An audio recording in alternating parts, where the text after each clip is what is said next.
ఈరోజు తిరుమల వెంకన్న దర్శనం చేసుకొని స్వామి ఆశీస్సులు పొందటం చాలా సంతోషంగా ఉంది. రాబోయే ఎన్నికల్లో జగనన్న రెండవసారి ముఖ్యమంత్రి అవ్వాలి. ఎమ్మెల్యేలు ఎంపీలు అందరూ కూడా గెలిచి ఈ రాష్ట్రాన్ని మరింత అభివృద్ధి వైపుకు నడిపించాలని మనస్ఫూర్తిగా కోరుకున్నాను. అండ్ నిన్ననే ఒక ఇన్సిడెంట్ జరిగింది రాష్ట్రంలో.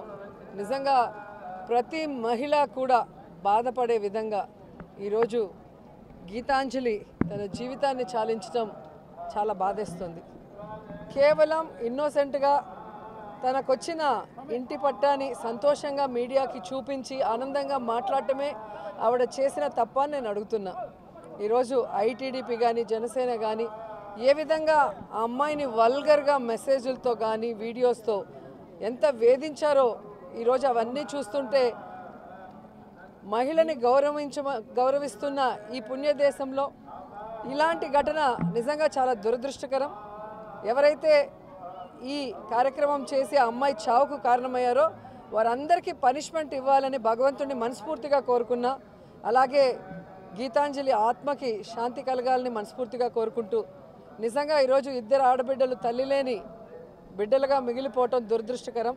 ఇప్పటికైనా బుద్ధి తెచ్చుకొని ఈ ఐటీడీపీ కానీ జనసేన కానీ వారి హద్దుల్లో వారు ఉంటే బాగుంటుంది.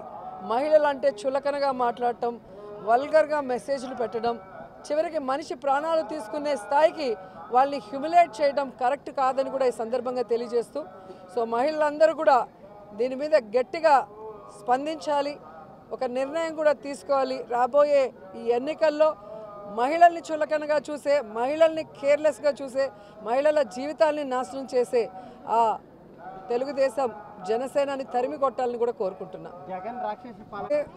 ఎమ్మెల్యేగా కూడా గెలవలేదు, ఒక వార్డు మెంబర్కి కూడా గెలవనోడు, వాడు చెప్పే మాటలకు కూడా ఆన్సర్ ఎవరిని ఇస్తారా? వాళ్ళకి జగనన్నతో పోటీ చేసే దమ్ము ధైర్యం లేదని అర్థమైపోయింది. గెలవలేమన్న ఒక భయం పట్టుకుంది కాబట్టే ఎవరు దొరికినా వాళ్ళతో పొత్తు పెట్టుకొని వాళ్ళకి సీట్లు పంచుకునే స్థాయికి ఈరోజు వాళ్ళు దిగజారిపోయారు. సో జగనన్న దమ్మున్న నాయకుడు, ప్రజలకి మంచి చేసిన నాయకుడు, భగవంతుడి ఆశీస్సులతో ప్రజల ఆశీస్సులతో మళ్ళీ రెండవసారి ముఖ్యమంత్రి కాబోతున్నాడు. ఈ రాష్ట్రాన్ని మరింత అభివృద్ధి వైపుకి నడిపిస్తూ ప్రజలకి మరింత సంక్షేమాన్ని ఇస్తాడని కూడా నేను చెప్పగలను.